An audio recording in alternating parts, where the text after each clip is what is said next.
आज हम आपको उन जाबाजों से मिलवाएंगे जिन्होंने तालिबान को खौफजदा कर दिया है। सही सुन रहे हैं आप, तालिबान को खौफजदा कर लिया है। जिस तालिबान के आगे टैंक और तोप से लैस अफगान सेना हथियार डाल देती है, उसका मुकाबला करने के लिए एक निहत्ती फौज दीवार बनकर खड़ी हो गई है। हम इनके बारे में आपको पूरी डिटेल देंगे, लेकिन पहले आपको काबुल एयरपोर्ट से आया एक वीडियो दिखाना चाहती हूं जो अब से कुछ ही देर पहले एबीपी न्यूज़ को मिला है। और इस वीडियो को काबुल एयरपोर्ट पर और उसके पास मौजूद एक भारतीय ने शूट किया है। इससे पहले कि मैं आपको उन निहत्ते फौजियों से मुलाकात करवाऊं, इस वीडियो को देखिए और इससे समझिए कि काबुल की ज़मीन की हकीकत है कैसी। ये यहाँ पे अभी फायरिंग चल रही है। लोग जो हैं बस एम्बेसी के और एयरपोर्ट के अंदर जाना चाहते हैं, इसलिए फायरिंग चल रही है उनको भगाने के लिए। और बहुत बुरा हाल है।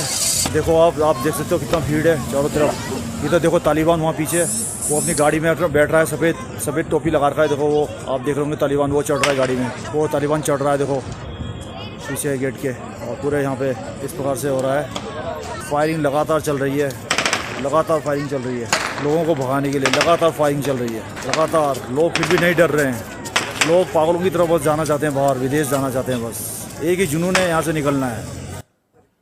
इस वीडियो से आप समझ गए होंगे कि अफगानिस्तान के बारे में तालिबान के दावों और ज़मीन की हकीकत में फ़र्क ज़मीन आसमान वाला है।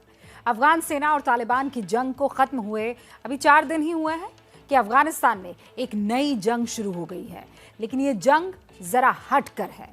इसमें तालिबान गोलियां बरसा रहे हैं और उसके सामने खड़े हैं निहत्ते अफगान नागरिक, जिनके हाथ में अफगानिस्तान का झंडा है और मुल्क को तालिबान की हैवानियत से बचाने का जुनून है। काबुल पर कब्जे के बाद तालिबान को लगा कि अब उनकी हुकूमत के दिन आ गए हैं, लेकिन ताजपोशी से पहले ही अफगानिस्तान में बगावत का बिगुल बच चुका है और गैंग्स ऑफ तालिबान में तलवार खिंच गई है। तो क्या एक बार फिर से बदलेगा तालिबान का पूरा गेम? इसकी पूरी डिटेल अब मास्टर स्ट्रोक की इस कवर स्टोरी में आपके सामने। ये तस्वीरें हौसला देने वाली हैं, नई रोशनी दिखाती हैं और ये तालिबान के खिलाफ आखिरी उम्मीद। ये तस्वीरें इस बात का सबूत हैं कि अब आम अफगान नागरिक ने अपनी लड़ाई खुद लड़ने का फैसला कर लिया है। उसके पास न बंदूक है न तलवार, अगर कुछ है तो सीने में मुल्क को बचाने का जुनून और हाथ में लहराता देश का झंडा। अपने मुल्क का झंडा आज आम अफगान के लिए इतनी बड़ी ताकत बन गया है कि उसके सामने तालिबान का गोला बारूद बेअसर साबित हो रहे हैं। तालिबान इन पर गोलियां बरसा रहा है, निहत्ते नागरिकों पर जंग वाले पैंतरे आजमा रहा है। इन सब के बावजूद अफगान पीछे हटने को तैयार नहीं है। उसने अब ये तय कर लिया है अपने मुल्क को इतनी आसानी से तालिबान के हैवानों को नहीं सौंपेगा, कि वो लड़ेगा, आखिरी दम तक लड़ेगा और जब तक सांस रहेगी लड़ता रहेगा। लेकिन अफगानिस्तान में तालिबान की मनमानी नहीं चलने देगा। जिस तालिबान के खिलाफ अफगान सेना ने हथियार डाल दिए, अमेरिका मझधार में छोड़कर चला गया, दुनिया ने भी चुप्पी साध ली। अब उसी तालिबान के खिलाफ अफगानिस्तान की जनता ने मोर्चा खोल दिया है। औरतें और बच्चे भी तालिबान के खिलाफ सड़कों पर उतर आए हैं और इस विद्रोह से तालिबान घबरा उठा है। अब तक जो तालिबान ये समझ रहा था कि अफगानिस्तान उसकी मुट्ठी में है, वो बगावत के बिगुल से सहम सा गया है। अफगानिस्तान में जनता के सड़क पर उतरने से तालिबान की टॉप लीडरशिप में भी खलबली मची हुई है, क्योंकि बगावत की चिंगारी किसी जिले या प्रांत में नहीं भड़की है, बल्कि गली गली से इनकलाब की आवाज उठ रही है। यह अफगानिस्तान के 4 बड़े शहरों की तस्वीरें हैं, लेकिन हर जगह एक जैसा मंजर है। हर जगह लोग तालिबान शासन के खिलाफ खुलकर सड़क पर आ गए हैं। न तो उन्हें तालिबान की क्रूरता डरा पा रही है, न ही उसका गोला बारूद। ये तस्वीरें बता रही हैं कि अफगान तालिबान के राज को किसी भी कीमत पर कबूल नहीं करने का फैसला कर चुके हैं। हैरानी की बात तो यह है कि तालिबान के गढ़ कंधार में भी तालिबान के खिलाफ यलगार हो गया। पिछली दफे कंधार ही में इन्हीं ने, उनका कैपिटल था, वहीं से इन्हीं ने पूरा अपना राज किया था, वहीं से चारों तरफ अपना मैसेज दिया था। देखिए उस समय इनको पश्तून जो थे, पश्तून समुदाय के लोग, ये भी पश्तून मलेशिया है, तालिबान भी, तो इनको सपोर्ट थी। मगर अब पश्तून का इस दफे इनके साथ ज्यादा पश्तून अफगानिस्तान में नहीं है। अफगानिस्तान के हर शहर में तालिबान के खिलाफ जो इनकलाब आया है, उसने तालिबान को डरा तो दिया है, जो संगठन पिछले दशक से जंग ही लड़ रहा हो, वो काबुल से लेकर कंधार की सड़कों तक बगावत की आग से दहल उठा है, क्योंकि इस इनकलाब में एक ऐसी ताकत नजर आ रही है जो सदियों से अफगानिस्तान में नहीं दिखी है, और तालिबान इसी से खौफजदा है। इसको समझिए। अफगानिस्तान में सदियों से जातीय समूह की अपनी अपनी पहचान ही सबसे ज्यादा महत्वपूर्ण रही है। अफगानिस्तान में अलग अलग समुदायों के अनगिनत समूह हैं, लेकिन पश्तून, ताजिक, उज़्बेक और हज़ारा सबसे ज्यादा इन्हीं जातियों का सदियों से दबदबा रहा है। अब तक अफगानिस्तान की राजनीति और उसके इतिहास में यही देखा गया है कि हर जातीय समूह अपने नफे और नुकसान के मुताबिक कदम उठाता है, लेकिन इस बार तालिबान के खिलाफ जो जन समुदाय खड़ा हुआ है, वो खुद को पश्तून, उज़्बेक या ताजिक के तौर पर नहीं, बल्कि खुद को अफगान के तौर पर उनके खिलाफ खड़ा कर रहा है। काबुल से कंधार तक सड़क पर उतरे लोग इस बार जातीय समूह में बटे हुए नहीं दिख रहे हैं। इस वक्त हर अफगान एकजुट होकर तालिबान के खिलाफ खड़ा दिखाई दे रहा है, और यही तालिबान को डरा रहा है, क्योंकि तालिबान भी जानता है कि किसी देश की सेना से जीतना आसान हो सकता है, लेकिन जनता को जीतना, उसके दिल पर राज करना नामुमकिन है। तालिबान को भले ही लगभग आधी शताब्दी जंग करने का अनुभव रहा हो, लेकिन आज तक उसने दूसरे देश की सेना या फिर अपनी सरकार के खिलाफ जंग लड़ी है। इस बार मामला उल्टा है। तालिबान अफगानिस्तान की कुर्सी पर है और अफगान उसके खिलाफ, और इसीलिए अब यह माना जा रहा है कि अफगानिस्तान में जंग खत्म नहीं हुई है, बल्कि जंग तो असल में अब शुरू हुई है। तालिबान को अगर कोई हरा सकता है आइडियोलॉजिकली, तो वो पश्तून नेशनलिज्म वर्सेस इस्लामिज्म, और नेशनलिज्म ही उनको यूनाइट कर रही है, वरना वो कबीले और कास्ट में कबीलों में ज़्यादातर बटे हुए थे, और इनकी आपस में कबीलों की भी लड़ाई होती थी। लेकिन यह है कि इस समय ये सब मिल गए हैं, और इनको भी खतरा लग रहा है, पश्तून को भी। तालिबान अमेरिकी सेना की वापसी के बाद अफगानिस्तान की गद्दी पर कब्जा बेहद आसान समझ रहा था, लेकिन ये उसका भ्रम साबित हुआ। गद्दी के बेहद करीब पहुंचने के बाद अब वो दोहरी मुसीबत में घिर गया है। अब तालिबान में कुर्सी के लिए लड़ाई छिड़ चुकी है। इसके साथ ही तालिबान में शामिल अलग अलग गुटों में वर्चस्व की जंग भी शुरू हो गई। तालिबान के अलग अलग गुट अलग अलग विचारधारा के हैं। अब सरकार के गठन में विचारधारा का टकराव भी तेज हो गया है। तालिबान की सरकार अगर बनती है तो वो किस कानून के आधार पर चलेगी, इसे लेकर भी तालिबान में अंदरूनी तौर पर तलवार खींची है। अफगानिस्तान में तालिबान का कब्जा हुए 4 दिन बीत चुके हैं, लेकिन तालिबान अपनी अंदरूनी कलह में बुरी तरह से फंस चुका है। ये कलह कुर्सी की भी है और सरकार बनाने के फॉर्मूले को लेकर भी। माना जा रहा है कि तालिबान का एक गुट मुल्ला अब्दुल गनी ब्रादर को अफगानिस्तान का सर्वेसर्वा बनाना चाहता है, जबकि दूसरा गुट हैबतुल्ला अखुनजादा को। अखुनजादा के समर्थक 1996 वाले तालिबान की वापसी के पैरोकार हैं, जबकि ब्रादर के समर्थक शातिर तरीके से अफगानिस्तान में शासन करना चाहते हैं। तालिबान में विचारधारा के इस लड़ाई को तालिबान के 2 प्रवक्ताओं के बयान से समझा जा सकता है। तालिबान प्रवक्ता के इस बयान के 24 घंटे बाद ही तालिबान के एक बेहद सीनियर लीडर वहीदुल्ला हाशमी का बयान सामने आया, जिसमें उन्होंने कहा, कोई लोकतांत्रिक व्यवस्था नहीं होगी क्योंकि हमारे देश में इसका कोई आधार नहीं है। हम इस बात पर चर्चा नहीं करेंगे कि हमें अफगानिस्तान में किस प्रकार की राजनीतिक व्यवस्था लागू करनी चाहिए, क्योंकि ये स्पष्ट है, ये शरिया कानून है और यही है। तालिबान में लड़ाई विचारधारा और गुटों की है, क्योंकि इसमें अफगानिस्तान ही नहीं बल्कि पाकिस्तान के भी कई आतंकी संगठन शामिल हैं। अब तक इनका मकसद अमेरिका के खिलाफ जंग था, तो ये एक होकर लड़ रहे थे, लेकिन अब अमेरिका नहीं है और मौका एक देश की कमान संभालने का है, तो ये आपस में ही उलझ गए हैं और तालिबान के लिए इसे सुलझा पाना जंग लड़ने से ज्यादा मुश्किल है। ये चाहता है कि ऐसा मुल्क बना दे, ऐसा रियासत बना दे जो उसमें सारे लोग इन्वॉल्व होगा। अगर इन्वॉल्व नहीं हुआ तो ये गवर्नमेंट ज्यादा मुद्दे तक नहीं चल सकता है। तो इसलिए ये सारे दुनिया के लिए और सारे वो पड़ोसी मुल्क जो है, जो उसमें इंडिया भी है, उसके साथ अच्छा ताल्लुक और अच्छा रिलेशन होना चाहिए। तालिबान की टॉप लीडरशिप में दरार खुलकर सामने आ रही है। एक तरफ पूरी जनता उनकी मुखालिफत कर रही है तालिबानियों की, और तालिबान में नेता भी एक दूसरे की। कैसे? तालिबान सरगना जितने भी हैं ये अलग अलग विचारधारा के हैं और इन सब के अपने अपने इंटरेस्ट है।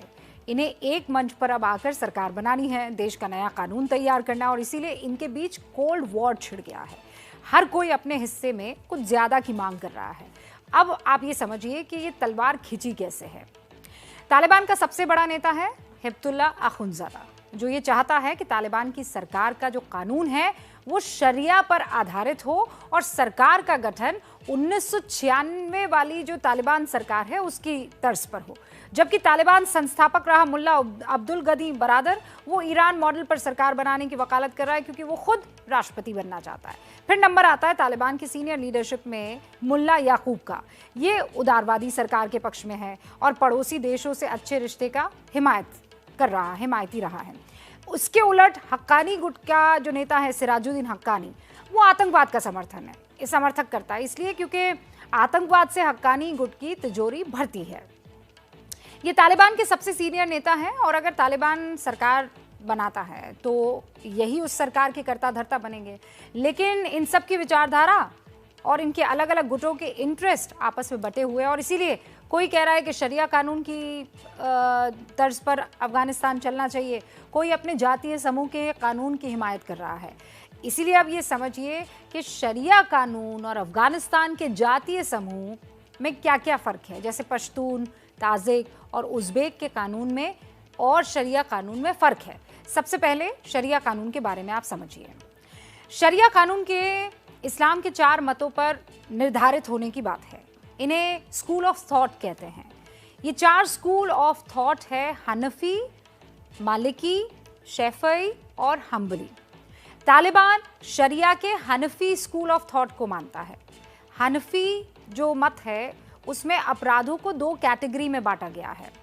अपराध की पहली जो श्रेणी है वो हद है, जिसमें गंभीर अपराध आते हैं, जबकि दूसरी श्रेणी ताज़िर है, जिसका मतलब है साधारण अपराध। अगर ये अपराध हद श्रेणी का है तो सज़ा शरिया कानून के मुताबिक होती है, जैसे चोरी पर हाथ काट देना।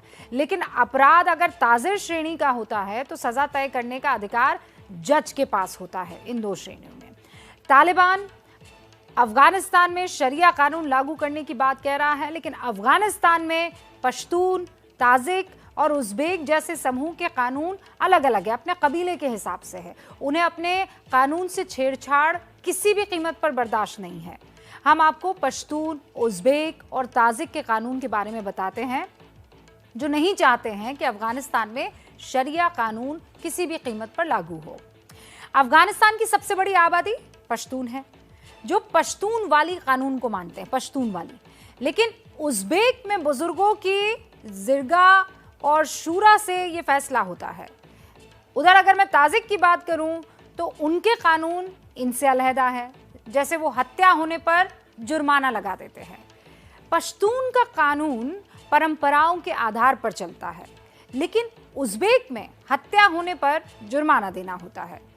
ताजिक में अगर हत्या पर तय हुआ जुर्माना कोई नहीं देता है तो उसे अपने परिवार की एक लड़की की शादी पीड़ित के घर के एक लड़के से करनी होती है।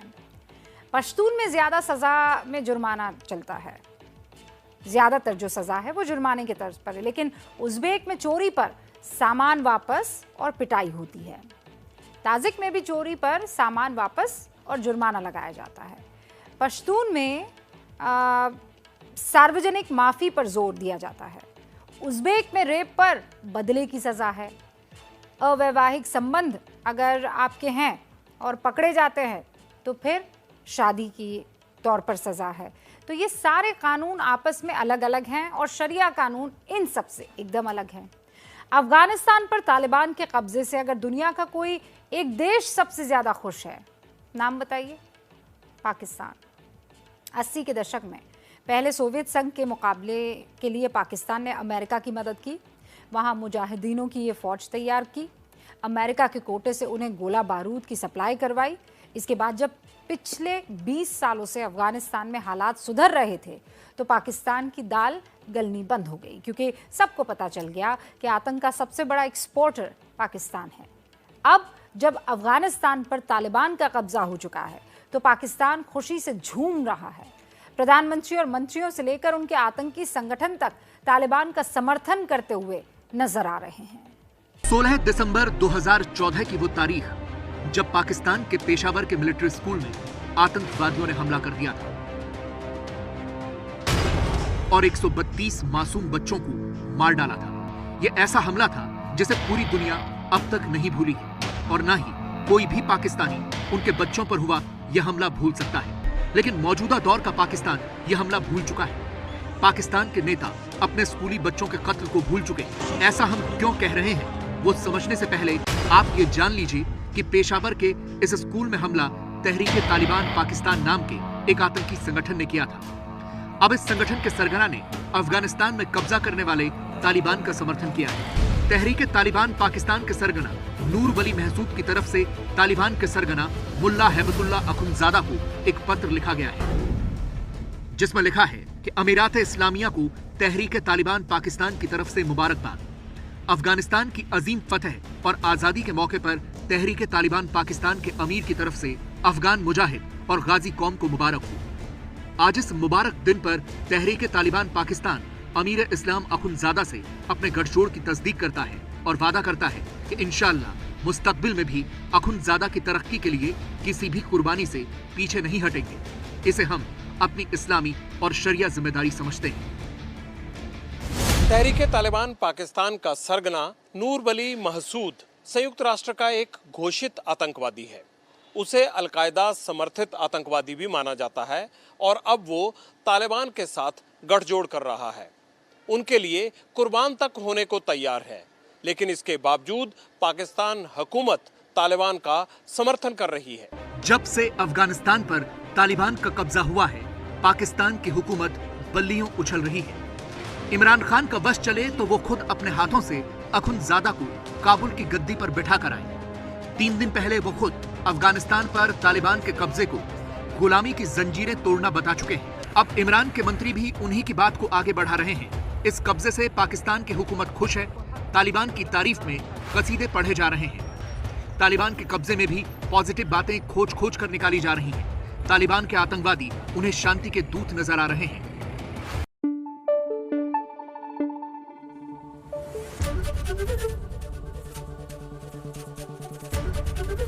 एबीपी न्यूज आपको रखे आगे।